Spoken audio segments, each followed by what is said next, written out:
This warm-up for your next quiz is going to take you a little rewinding of sorts because you have to do Lewis dot structures, not just for covalent compounds, what we just learned, but you have to remember how we did it for ionic compounds way back when.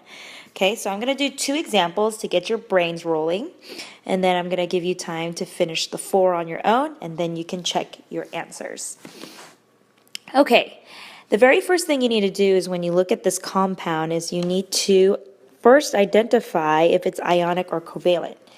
Now, let's remember some tips here.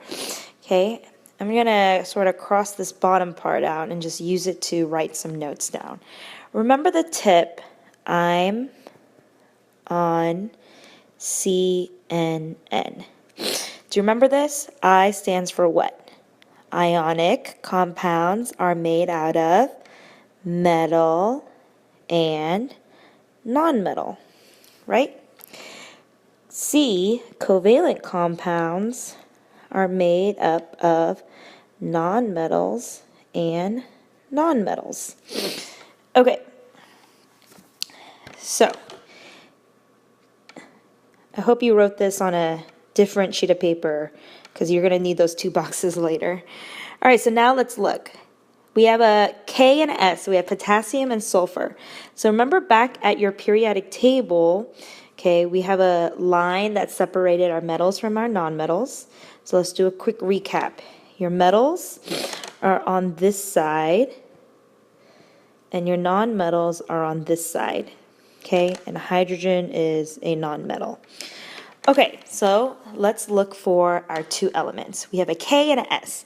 K is over here, potassium, and S is over here. That means we have a metal and a nonmetal. That means we have an ionic compound. Okay, ionic compounds don't have shape. So you cross out this box. This box does not apply because it has no shape. But now we have to remember how to draw it. Ionic compounds are all about naked and stuffed, right? So going back to your periodic table, remember that our periodic table tells us how many electrons are being lost or gained. Here, we're going to always lose 1 electron. So this becomes positive 1. Here we lose 2, so this is positive 2. We lose 3 here, positive 3. We skip 4. Then it goes negative 3, negative 2, negative 1. So our potassium is a plus 1. So we are going to draw it K plus 1. It tells us there's 2 of them, so K plus 1. And then sulfur. So sulfur is over here, which has 6 valence electrons. So we are going to draw sulfur with 1, 2, 3, 4, 5, 6. And remember, ionic compounds, these got to be stuffed, and it gained 1, 2 more, so it gained 2 electrons. That's how we drew ionic compounds. If you don't remember, I would suggest going back right now and reviewing all those boxes that you drew in your notes. Okay? Now, here's the next example. Here's HF. So if you look on your periodic table over here, hydrogen and hydrogen here, fluorine here, are both nonmetals. When you have 2 nonmetals, that is a covalent compound. And we know how to draw covalent compounds because we've recently done it. So remember, if we did our scratch work, hydrogen has 1 valence, and fluorine has 7. 1, 2, 3, 4, 5, 6, 7. So here, we pair up our lonesome dots here, and then we redraw. So H is going to get bonded to F, and we draw those extra dots that were left over. Now, because it is covalent, it does have a shape, so we need to answer these questions down below. There is no middle atom, so you can either say 1 or Na. There's no middle atom. Because there's no middle atom, we know that it creates a line, and we call that shape linear. Okay, so if at this point you're like super confused, I would go back to your notes and study how to do ionic versus covalent Lewis structures. And then when you're ready, I would continue watching the video because I'm just going to sort of, boom, show the answers. Okay? So I would pause here if you need to, and then continue if you're ready to check the rest of your answers. Okay, so if you got to the next page, that means you've finished drawing the next 4 Lewis structures. Okay, so remember we talked about your imon C and N. Okay, so your metals and your nonmetals. So if we look here, silicon and hydrogen, silicon is here, hydrogen is here. That means you have 2 nonmetals. That means you have a covalent compound. So I went ahead and drew out the Lewis structures so I can connect them. So I'm going to connect them, connect them, connect them, and connect them. So that's silicon in the middle with 1, 2, 3, 4 with no extra dots. Now I do have to answer the bottom questions. I'm attached to 4. No. This becomes tetrahedral.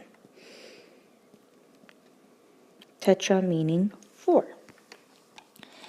Okay, H and O. Hydrogen is over there, oxygen is over there. So it is 2 nonmetals, so you know you are connecting the dots.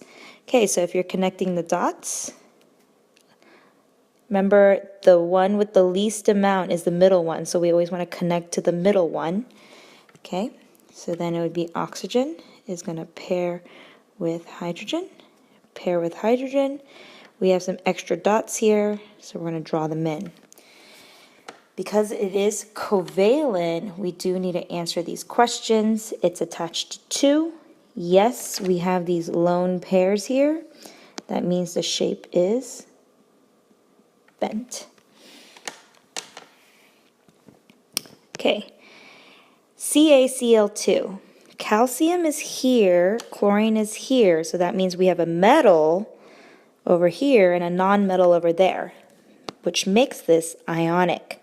If it's ionic, then you automatically cross out this box because ionics do not have a shape.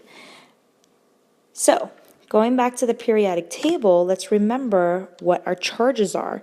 Calcium is in the second column here, so it has a positive 2 charge.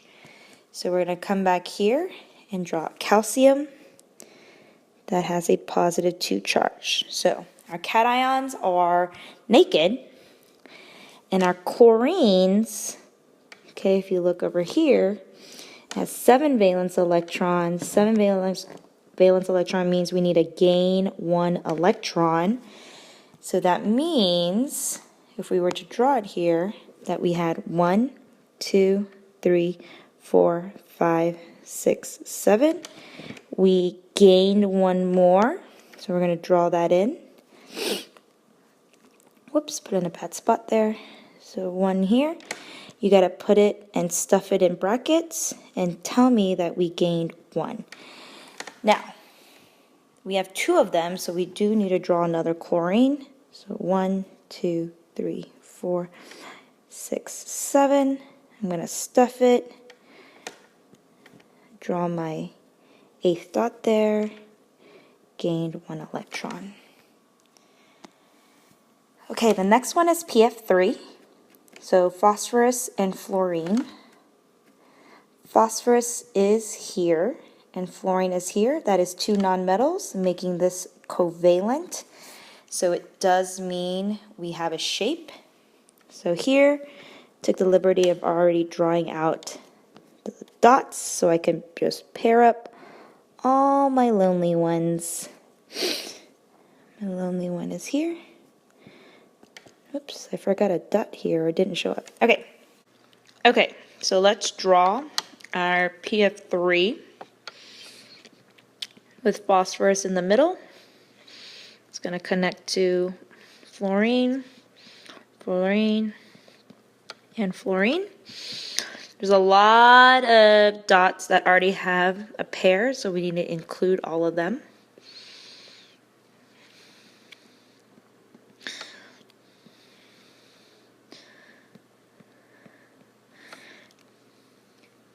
It's attached to 3. Our phosphorus does have a lone pair right here, so the answer is yes. 3 tells us it's trigonal. Yes tells us that it's going to create a pyramid shape, pyramidal shape. All right, very good. Good luck on your quiz.